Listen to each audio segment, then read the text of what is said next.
Boa noite, irmãos. Quero saudar os irmãos com a graça e a paz de Jesus. Vou estar orando pela palavra. Senhor, muito obrigado por mais esse dia. Obrigado por tua santa e boa palavra. Eu oro em nome de Jesus pedindo que o Senhor venha com a tua graça e com o teu poder, dando edificação à tua igreja. Amém. Amém, irmãos. Glória a Deus. Hoje nós vamos abrir as nossas exposições no livro dos Atos dos Apóstolos. Na verdade, a obra de Lucas são dois livros. O Evangelho de Lucas e o livro dos Atos dos Apóstolos. O que acontece? São narrativas históricas. Lucas fez um trabalho que é o que mais se aproxima do trabalho dos historiadores modernos. Lucas era um cientista, ele era médico, era alguém letrado. Ele é o único escritor não judeu do Novo Testamento. Curiosamente, o Evangelho de Lucas é interessante o quê? Por exemplo, quando nós vemos Isaías, que nós estamos aprendendo durante a semana, a Bíblia conta que no ano da morte do rei Uzias, Isaías viu o Senhor, algo totalmente sobrenatural. Quando você abre, por exemplo, o livro do Apocalipse, você vê que o apóstolo João viu o Senhor ressurreto, foi arrebatado em espírito ao céu. Coisas espetaculares. Curiosamente, Lucas, não aconteceu nada sobrenatural. Lucas foi lá, inspirado pelo Espírito Santo, e relatou de maneira precisa, inspirado pelo Espírito Santo. No Evangelho, todos os atos de Jesus. E em Atos dos Apóstolos, os atos da igreja. O que é importante você ter de foco de Atos dos Apóstolos? Vou fazer uma pequena introdução do livro. Por exemplo, toda a autoridade, tecnicamente, estava na mão dos judeus. Toda a autoridade estava na mão das 12 tribos, toda a autoridade estava na mão daqueles que ensinavam a lei de Moisés.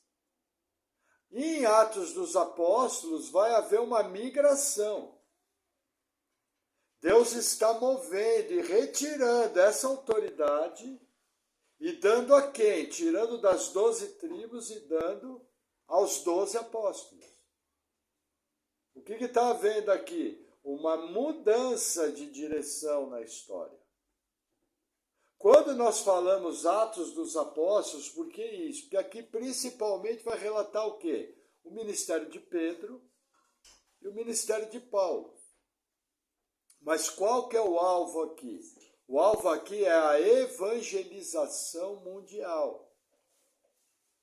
Vai ser pregado Jerusalém, Samaria e até os confins da terra. O livro começa em Jerusalém e vai terminar nos confins da terra, Roma.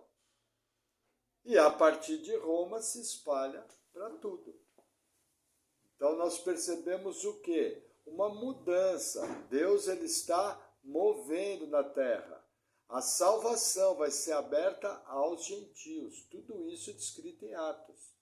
Algumas igrejas, não sei se vocês sabem, esse nome Atos dos Apóstolos não está na Bíblia.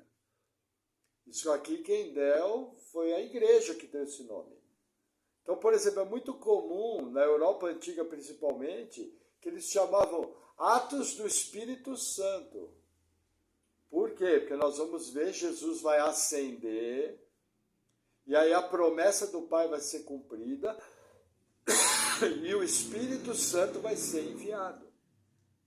Lembrando que uma das marcas messiânicas era que o Messias iria agir no poder do Espírito Santo. Nós vemos isso repetidas vezes nos evangelhos. Não apenas isso. Jesus vai ascender aos céus para ser enviado o Espírito Santo. O que é importante você saber? Antes disso, havia Espírito Santo na terra agindo? Sim, desde Gênesis 1, 2, o Espírito do Senhor pairava sobre a face das águas. Então existe a atuação do Espírito Santo desde Gênesis 1, 2. Toda a salvação da antiga aliança é pelo poder do Espírito Santo. O que vai mudar agora é a maneira e a intensidade da atuação. Como que Abraão ia crer se não fosse pelo poder do Espírito Santo?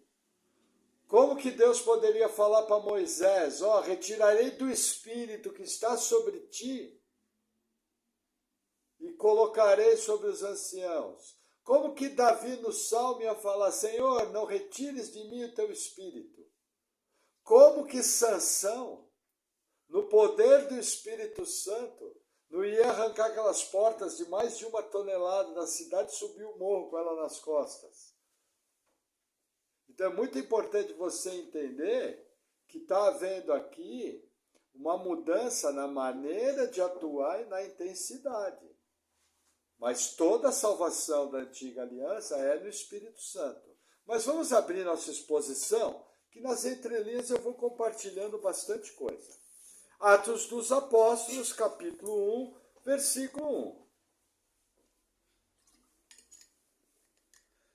Fiz o primeiro tratado, ó Teófilo, acerca de tudo que Jesus começou, não só a fazer, mas a ensinar. Deixa eu relembrar quem é Teófilo. Nós não sabemos quem é Teófilo. Ele só aparece na abertura de Lucas e na abertura de Atos. Provavelmente quem é Teófilo é o camarada que custeou todo o trabalho de Lucas. Provavelmente Teófilo é um rico. No Evangelho de Lucas ele é chamado excelentíssimo. Esse termo é usado em Atos dos Apóstolos para altas autoridades romanas. Então, provavelmente Teófilo é uma alta autoridade. E por que Lucas escreveu endereçado a ele? Provavelmente ele que custeou todo o trabalho. Então, o que acontece? Isso daqui é uma documentação muito bem feita. Nós vemos no ministério de Jesus que mulheres ricas, inclusive, com as suas ofertas, custeavam o ministério de Jesus. Então, isso é a coisa mais normal, é necessário recurso para viver a vida, não existe nenhum problema disso. Agora, o que ele está falando aqui, No primeiro tratado, acerca de tudo começou. Jesus não só a fazer, mas a ensinar. O foco do primeiro tratado é o ministério de Jesus encarnado. Versículo 2. Até ao dia em que foi recebido em cima, depois de ter dado mandamentos pelo Espírito Santo aos apóstolos que escolhera. Olha que interessante. Atos dos Apóstolos começa aonde termina o Evangelho de Lucas. O ponto em comum que eles têm é a ascensão de Jesus aos céus. Então, o que Lucas está dizendo aqui? Olha, desde que Jesus começou a pregar, até que ele apareceu ressuscitado e ascendeu aos céus, eu coloquei tudo isso no primeiro tratado. E a partir daqui, eu vou continuar a história. O que é importante ressaltar? Que Jesus deu mandamentos no poder do Espírito Santo. Inclusive quando ele estava ressurreto. É muito importante frisar isso. Tá? Aqui inclui, 2. Até o dia que foi recebido em cima, depois de ter dado mandamentos pelo Espírito Santo. Quer dizer, até o momento que Jesus foi recebido, tudo que ele fez, inclusive de maneira ressurreta, foi no poder do Espírito Santo. Simples assim. E aí a narrativa continua. Versículo 3. Aos quais também, depois de ter padecido, se apresentou vivo, com muitas provas infalíveis, sendo visto por eles, por espaço de 40 dias, e falando das coisas concernentes ao reino dos céus. Veja, o que é importante você entender? Páscoa, ressurreição, dia do Pentecostes, 50 dias depois. Quanto tempo Jesus apareceu? Por 40 dias. De maneira indeterminada. O que Jesus está fazendo? Nós temos que entender o quê? Temos que entender o quadro. Veja, lembra que eles achavam que, olha que interessante. Pastor, era simples, era só Jesus aparecer que eles acreditariam. Veja, Maria Madalena e as mulheres falaram que viram Jesus ressurreto, eles não acreditaram. Os viajantes do caminho de Emaús falaram que viram Jesus ressurreto, eles não acreditaram. Pedro e João viram Jesus ressurreto e falaram. Tomé não acreditou. Então a coisa não é simples assim. Havia muitas aparições. E olha que interessante. Ninguém descreve melhor alguns dos eventos que Jesus fez do que o evangelista João. Vamos voltar 2 páginas atrás. Evangelho de João, capítulo 20. Versículo 24. Olha que interessante. Ora, Tomé, um dos 12, chamado Dídimo, não estava com eles quando veio Jesus. Disseram-lhe, pois, os outros discípulos, vimos o Senhor. Mas ele disse-lhes, se eu não vir o sinal dos cravos nas suas mãos, e não puser o meu dedo no lugar dos cravos, e não puser a minha mão no seu lado, de maneira nenhuma o crerei. Olha que interessante. Os apóstolos tinham acabado de falar para ele. Nego duro. Eu quero pôr o dedo lá. E olha que interessante, 26.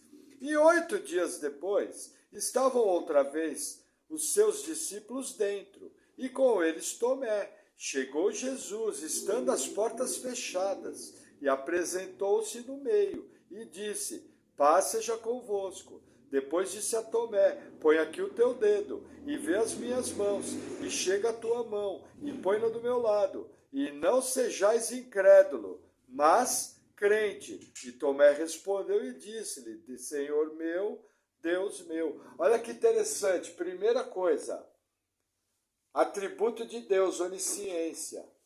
Quando Tomé falou que não creria, só se colocasse o dedo, Jesus estava presente fisicamente? Não, mas Jesus é Deus, então ele viu. Como Jesus está presente aqui agora.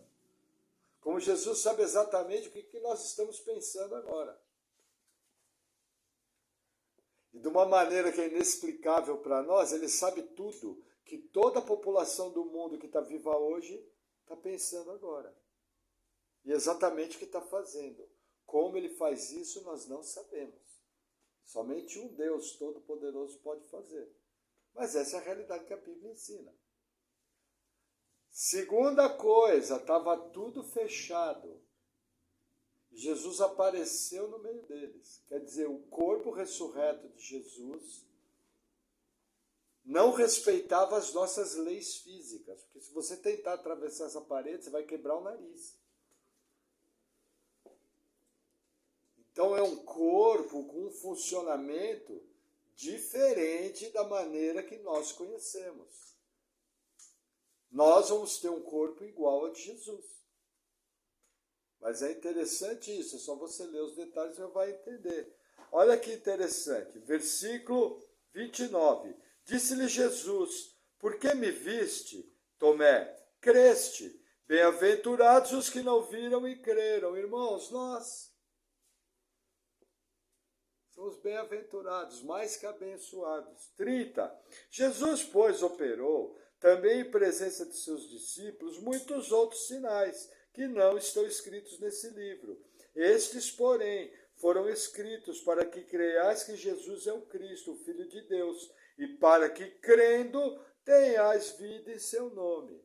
Depois disso, manifestou, aqui o capítulo 21, manifestou-se Jesus outra vez aos discípulos, junto ao mar de Tiberíades, e manifestou-se assim, Estavam juntos Simão Pedro, Tomé chamado Dídimo, Natanael, que era de Caná da Galileia, e os filhos de Zebedeu, e os outros dois dos seus discípulos. Disse-lhe Simão Pedro, vou pescar. Disseram-lhe também, nós vamos contigo. Foram e subiram logo para o barco, e naquela noite nada apanharam. E sendo já amanhã, Jesus se apresentou na praia, mas os discípulos não o conheceram que era Jesus. Lembra o caminho de Emaús? Que ele andou do lado e eles não o conheceram? Por quê? Porque você só pode conhecer Jesus se ele se revelar. Grava isso. Você só conheceu Jesus, você só creu, porque ele se revelou.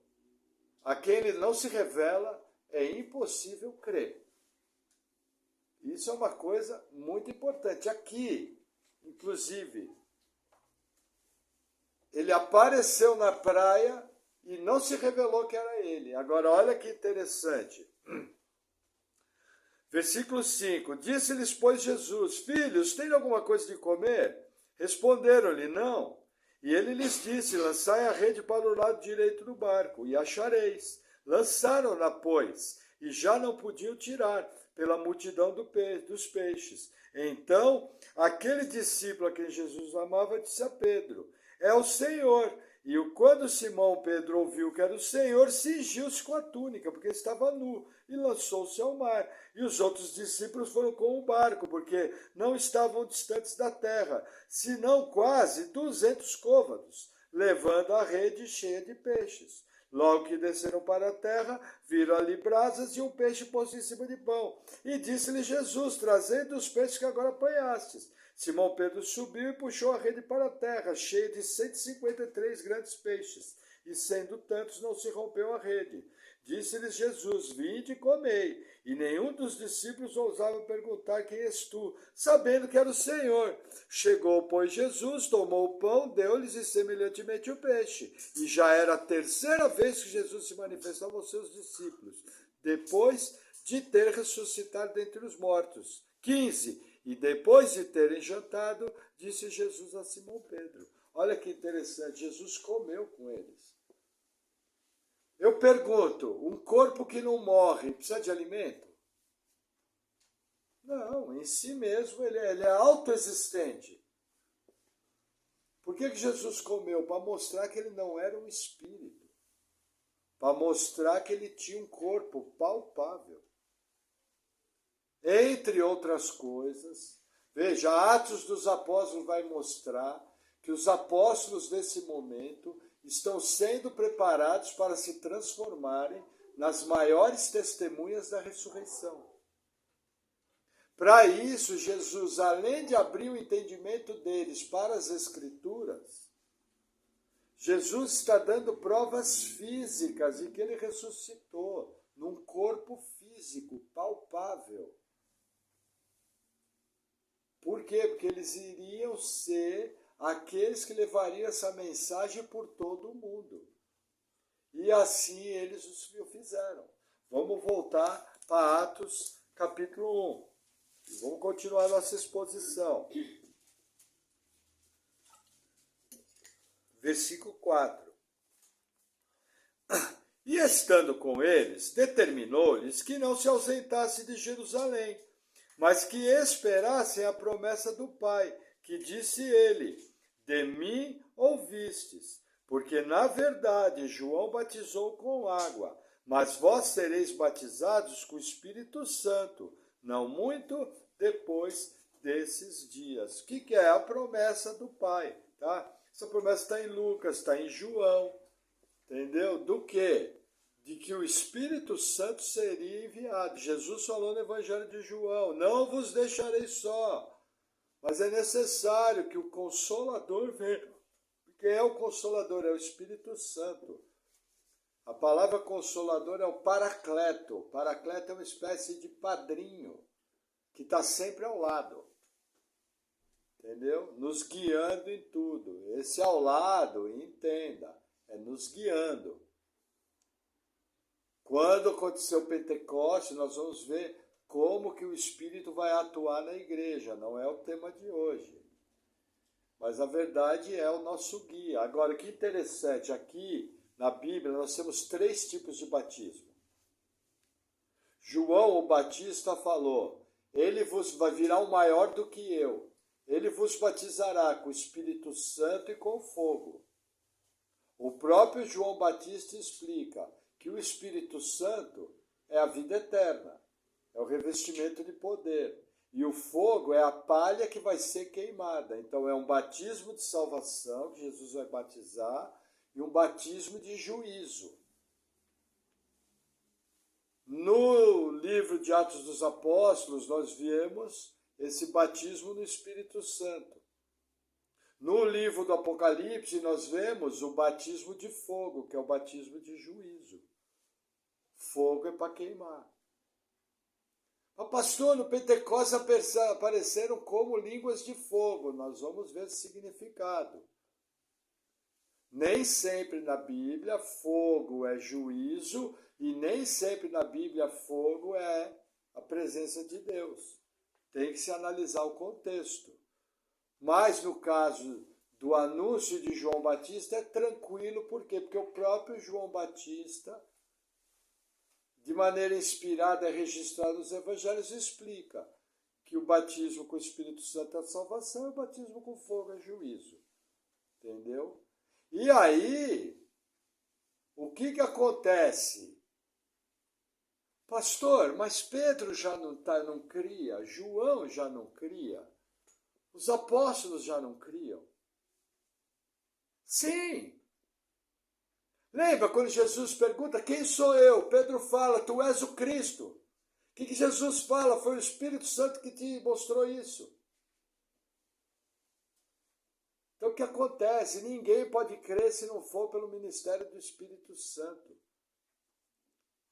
Os apóstolos já tinham sido batizados do Espírito Santo, porém Atos dos Apóstolos registra a atuação do Espírito Santo de maneira diferente. Veja, todo mundo, quando é salvo, quando nasce de novo, é batizado com o Espírito Santo.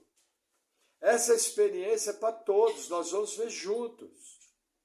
Agora, existe uma segunda experiência, que é o que Jesus revista aqui, entendeu? Que é ser revestido de poder.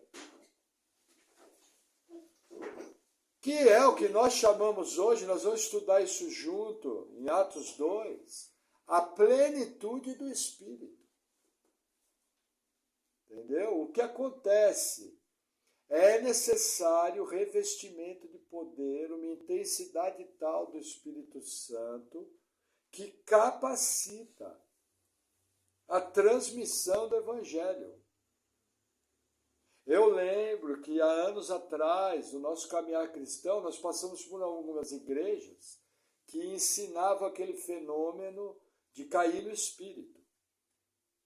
Lá no começo da minha conversão, há 27 anos atrás, eu acreditava que isso era de Deus. Só que aí eu comecei a ver que a Bíblia não registrava esse tipo de experiência. A única queda que tinha caído no Espírito era cair com o rosto em terra, prostrado, adorando o Senhor, conscientemente. E aí eu lembro que na igreja onde eu fui ordenado, a minha discussão com eles é o seguinte, olha, você caiu por quê? Eles falavam, cheio do Espírito Santo. Aí eu falava, então segunda-feira você vai abrir uma célula lá no seu trabalho, né? Porque a característica de quem é cheio do Espírito Santo é anunciar o Evangelho com ousadia. E a turma ficava macho comigo.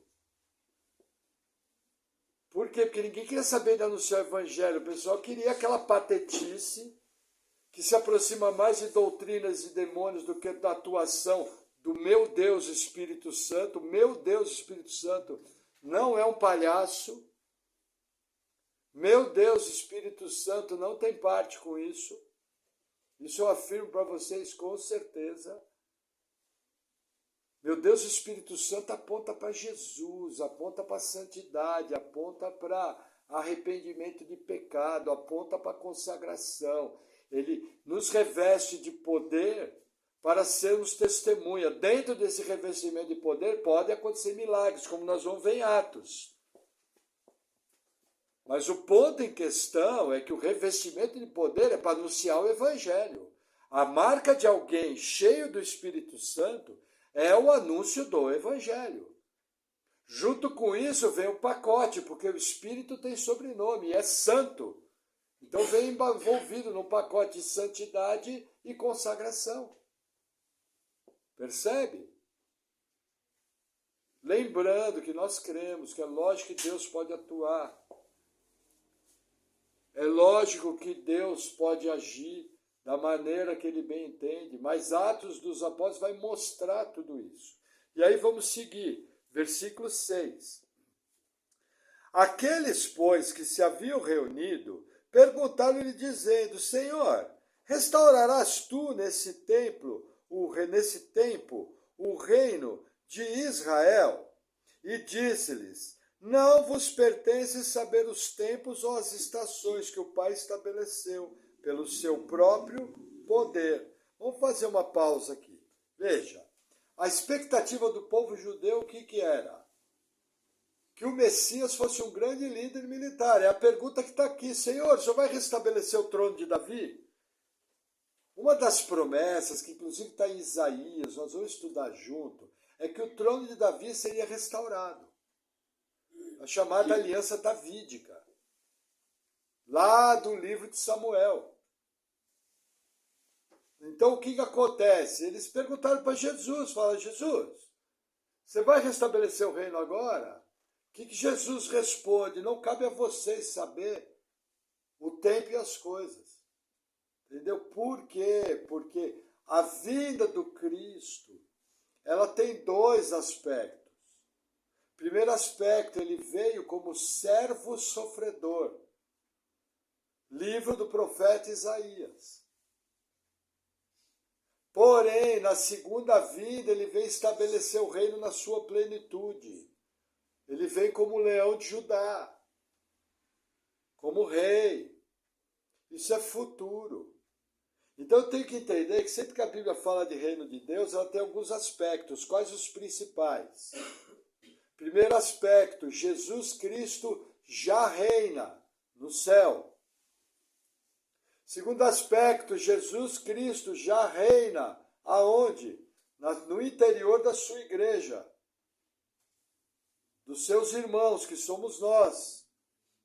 Lembre-se, não confunda, você não é filho de Jesus Cristo, você é filho de Deus. Você é irmão de Jesus Cristo, ele é o nosso primogênito. Às vezes nós nos esquecemos desses pequenos detalhes. Esse é o outro aspecto do reino. E aí tem o aspecto futuro. Quando o trono de Davi vai ser restabelecido em Jerusalém. Entendeu? Jesus vai reinar. Nós temos vários textos do Antigo Testamento explicando como que a eternidade vai ser aberta dentro desse período que muitos chamam de milênio. Nós acreditamos que vai ser dessa forma. Porém, entendemos que por ser futuro pode haver variações, das quais nós não temos conhecimento pleno. Mas uma coisa eu posso te afirmar pela Bíblia. O trono de Davi vai ser estabelecido em Jerusalém, Jesus Cristo vai reinar e de maneira clara, nós vamos reinar com ele. Então aqui Jesus, ele desbanca os judeus daquela questão da expectativa que o reino ia ser colocado ali. Você vê, já passaram-se 2000 anos desse dia aqui. E o reino ainda não veio na sua plenitude. Mas isso é normal. E aí o texto continua, versículo 8. Olha o que Jesus vai falar, olha o foco de Jesus. Israel está com foco na política. Ó, quando você vai destruir os romanos e nós vamos ter um presidente crente? O trono de Davi vai ser estabelecido. Jesus não está de olho nos reinos humanos. Jesus está de olho nisso aqui, versículo 8. Mas recebereis o poder do Espírito Santo que há de vir sobre vós, e ser-me-eis testemunha, tanto em Jerusalém, como em toda a Judéia e Samaria, e até os confins da terra. Olha que interessante o que eu acabei de falar. Nós vamos fluir no poder do Espírito. O Espírito Santo já atua desde Gênesis 1, 2, o Espírito Santo atua. Gênesis 6, palavras de Deus Pai. O meu espírito não contenderá mais com o homem, porque o mesmo é carnal. Então o Espírito Santo sempre atuou. Abel, em Hebreus 11, é chamado do justo, uma pessoa salva. Como ele que foi salvo? Pelo poder do Espírito Santo, só que agora é outra época. Agora nós fomos revestidos pelo poder do Espírito Santo, numa intensidade nunca vista. E isso não é apenas para alguns, é para todos, nós vamos ver isso juntos. Qual a principal característica de quem carrega o Espírito Santo? E aí a onça bebe água. Por quê? Porque a turma quer ver anjo, a turma quer ver fogo, a turma quer ver pessoal dando cambalhota, subindo pelas paredes, plantando bananeira. Isso pode acontecer? Pode acontecer, mas o foco de Jesus é sereis minhas testemunhas. A marca de alguém habitado pelo Espírito Santo é o compartilhar do Evangelho. O que torna muito fácil o quanto o Espírito Santo controla a minha vida. É só ver, uma das avaliações é o quanto que eu testemunho de Cristo para as pessoas. Percebe como eu preciso tomar cuidado com esse misticismo exagerado que acontece por aí? Lembrando que na nossa igreja nós somos cessacionistas parciais. Nós cremos que alguns dons cessaram, como por exemplo apóstolos, profetas, mas cremos que outros dons continuam, de acordo com o que Deus quer distribuir. Porém, tem que ser de maneira bíblica e segura. Entendeu?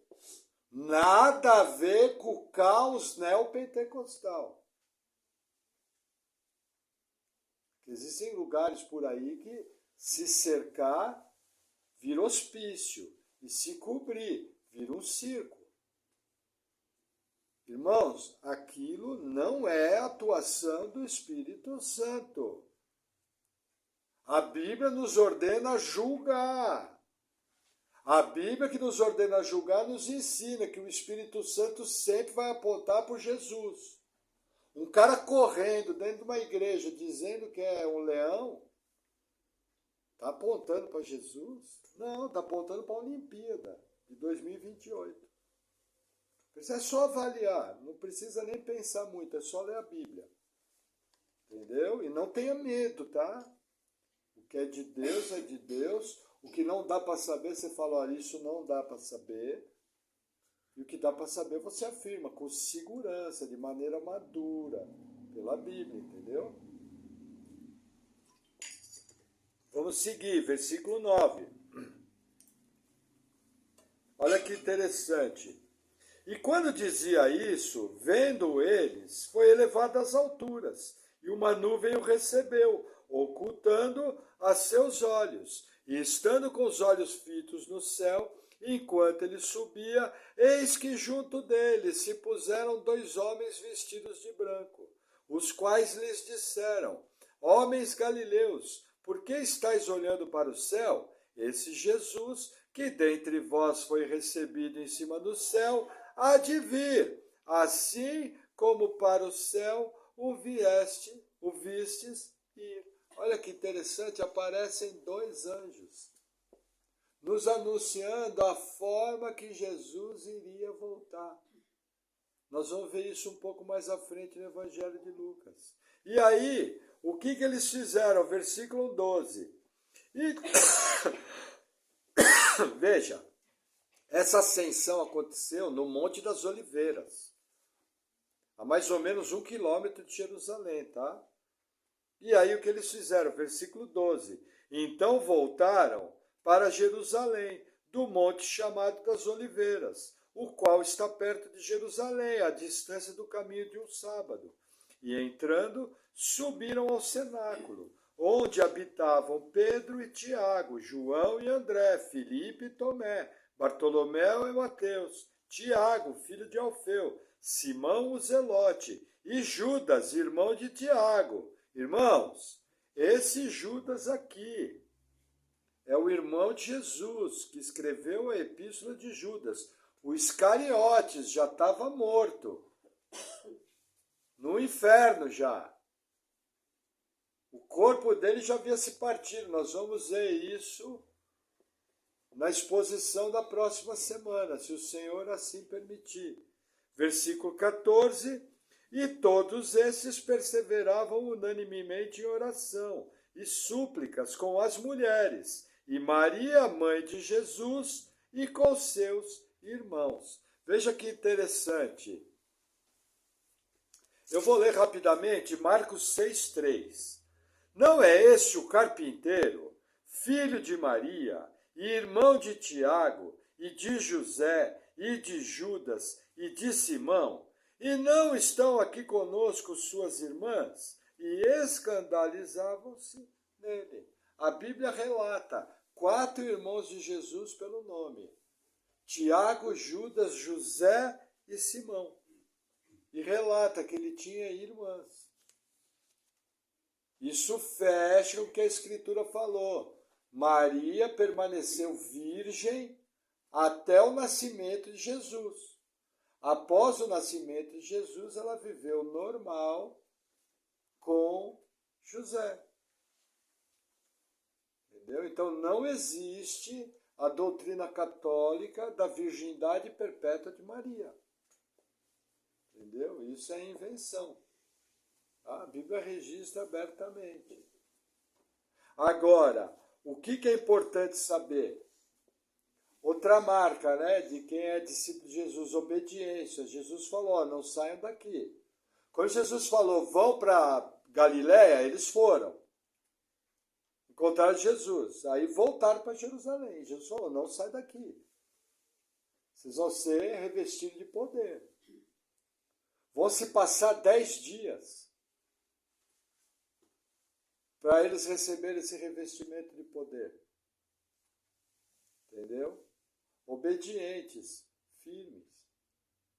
Agora, o mais interessante é que o próprio Lucas nos dá alguns detalhes de tudo isso no seu evangelho. É como se ele escrevesse de maneira... A obra realmente é completa. Quer ver? Vamos abrir rapidamente Evangelho de Lucas, capítulo 3. Volta lá no Evangelho de Lucas, vamos caminhar para o fim. Evangelho de Lucas, capítulo 3. Olha que interessante como tudo que tem aqui tem um pouco. Versículo 16. Palavras de João, o Batista. Respondeu João a todos, dizendo, eu na verdade batizo-vos com água, mas eis que vem aquele que é mais poderoso do que eu, a quem não sou digno de desatar-lhe a correia das sandálias.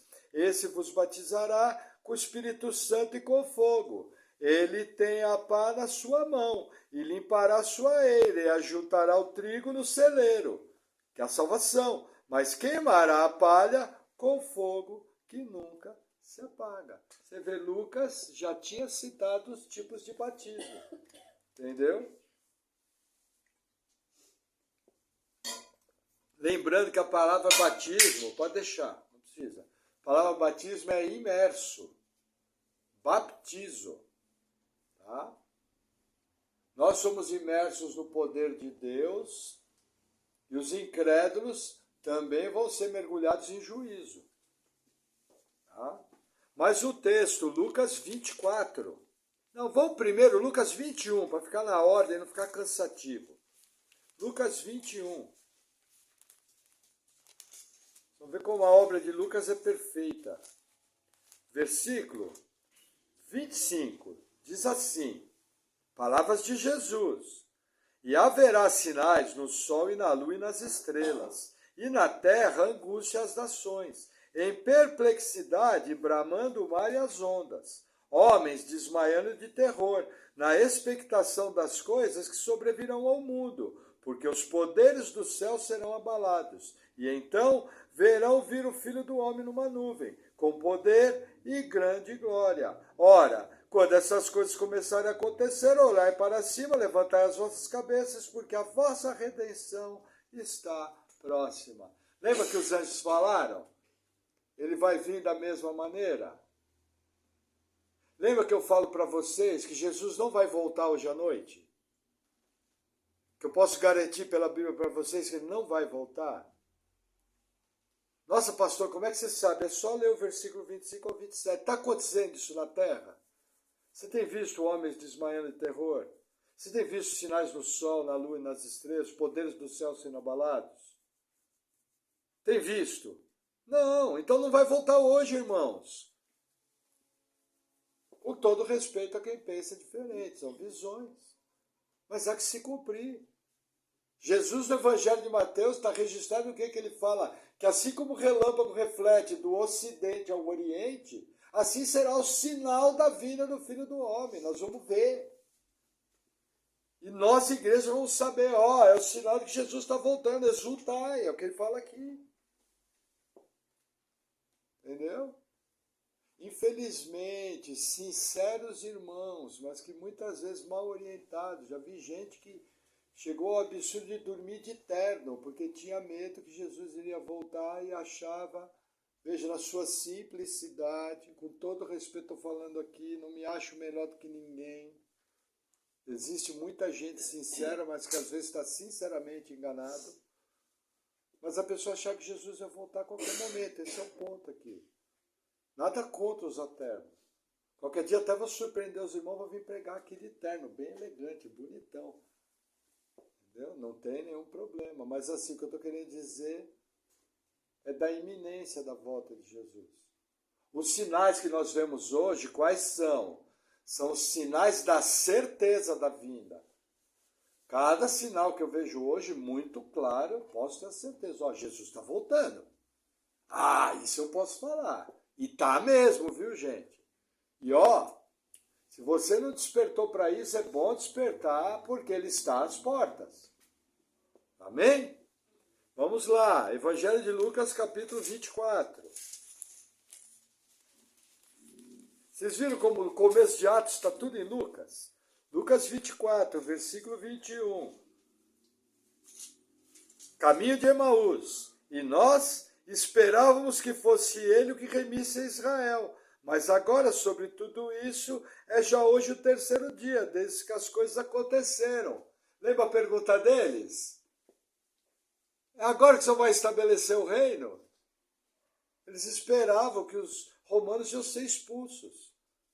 E que Israel ia voltar a ser governado, o trono de Davi estabelecido. Mesmo Lucas 24, versículo 42.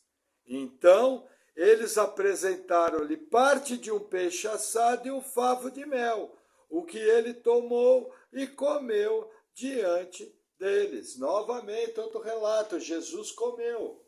O que Jesus está fazendo? Está provando que ele tinha um corpo físico. Irmãos, no ambiente grego, lembra que o evangelho é escândalo para os gregos?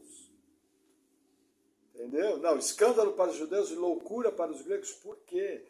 Na mente grega, a matéria é má. Se fossem inventar a história do evangelho, jamais inventariam que Deus abriu mão da forma que ele tinha e viesse encarnar num corpo humano. Isso para a mente grega na época é absurdo. Absurdo 1, porque é o absurdo 2. Além dele morrer, ele voltou. Quantas pessoas você conhece que já voltaram? Não conhecemos. Quer dizer, Deus se fez matéria, morreu tendo chance, segundo a mente grega, de evoluir, mas não ficou contente. Agora ele ressuscitou em matéria, só que é uma matéria que nunca mais vai ser destruída. O Deus criador, olha o ensino para o grego, como é loucura. O Deus criador do universo viveu entre os homens, viveu como homem, morreu, ressuscitou em um corpo humano glorificado e vai ficar preso nessa matéria que vocês acham que é má, para toda a eternidade. Não apenas isso, ele hoje está assentado no trono do universo, lá do céu. Realmente o evangelho é loucura para o grego. Vocês estão entendendo por que o evangelho não é mentira? Se eu fosse fazer uma mentira, eu ia vir com conversa de Platão, de Aristóteles, de Sócrates. e que evoluiu, sabe? E viu um brilho, entendeu? Aí eu ia ganhar débito. E você pode fazer o que quiser com o seu corpo, porque o corpo não interessa. Sai com toda a mulherada, sai com todos os homens, fica bêbado. Cai de boca no chão, não tem problema. Era isso que eu ia inventar. Se a ideia fosse tomar dinheiro, comamos e bebamos que amanhã morreremos. Já que Cristo não ressuscitou, estudamos, entendeu? É só pensar um pouco, ninguém morre por uma mentira. Eu posso até viver por uma mentira. Mas ninguém morre por uma mentira, ninguém é maluco. Se eles não tivessem visto Jesus ressurreto, aquelas 500 pessoas, nós vimos na última palavra, não tivessem visto Jesus ressurreto, entendeu? Eles jamais teriam morrido por aquilo. Falaram, eu não, você é louco, morrer por mentira, tá maluco? Eu tenho filho, mulher, neto para criar. Tá doido? Não tem previdência social, aqui não tem INSS. Preciso trabalhar até morrer. Senão minha mulher e meus filhos vão morrer de fome. Como é que eles vão viver? O que? Evangelho? Esse evangelho não me deu dinheiro nenhum. Eu tenho que trabalhar como fabricante de tenda. Percebe? É só pensar. Entende? E aí, nosso último texto, Lucas 24, versículo 49. E eis que sobre vós envio a promessa do meu Pai. Ficai, porém, na cidade de Jerusalém, até que do alto sejais revestidos de poder. E os levou para fora até Betânia, e levantando as suas mãos, os abençoou. E aconteceu que, abençoando eles, se apartou deles e foi levado ao céu. E adorando eles, tornaram com grande júbilo para Jerusalém. E estavam sempre no templo, louvando e bendizendo a Deus. Amém. Olha que interessante a promessa aqui. Porque, irmãos, Atos dos Apóstolos foi escrito para mostrar Jesus preparando a sua igreja. Preparando para quê? Para anunciar o Evangelho. Jerusalém, Samaria, até os confins da terra. Nós fomos salvos para glorificar Jesus através da pregação do Evangelho. Não é para ter carro bom, não é para ter casa boa, não é para ter roupa boa, não é para nada disso. É para ser testemunha de Cristo, para propagar o reino até que ele venha. Todos os meses, quando nós tomamos uma ceia, é isso que nós estamos fazendo. Qual é o problema da igreja hoje? Ela anuncia a volta do Senhor só aqui na ceia. E deveria estar anunciando a volta do Senhor lá fora, pregando salvação aos perdidos. Esse é o nosso chamado. É sobre isso que nós juntos vamos aprender nesse livro espetacular, o livro dos Atos do Espírito Santo, chamado de Atos dos Apóstolos. Amém? Vamos orar? Senhor, muito obrigado por tua palavra, que nós possamos compreender o nosso chamado, que nós possamos ter entendimento, sabedoria e fervor, que possamos ser testemunhas de Cristo nesse mundo perdido e que o teu evangelho venha alcançar aqueles que estão em trevas e trazê-los para o reino da sua poderosa luz. Obrigado, Senhor, pelo poder do Espírito Santo, que nós possamos estar à altura do teu chamado. Sê conosco e nos capacita para toda boa obra. No nome de Jesus, amém. Amém, irmãos? Glória a Deus. Alguma pergunta?